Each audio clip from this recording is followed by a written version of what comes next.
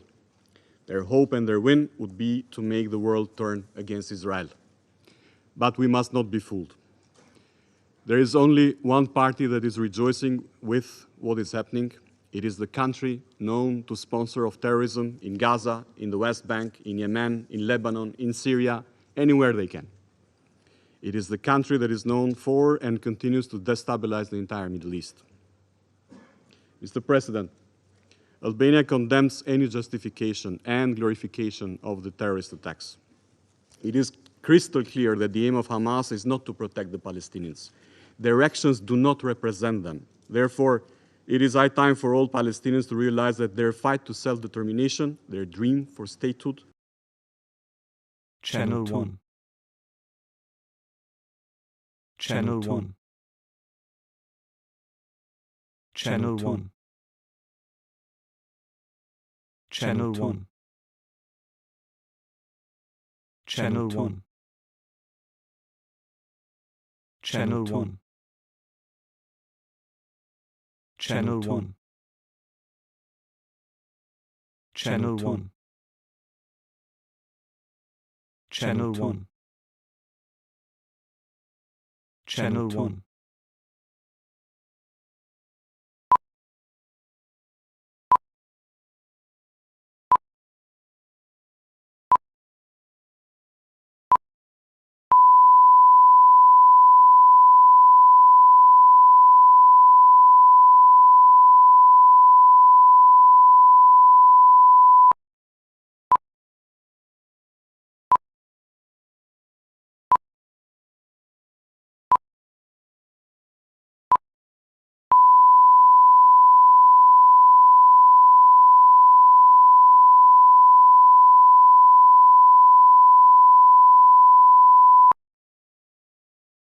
Channel 1. Channel 1. Channel 1. Channel 1. Channel 1.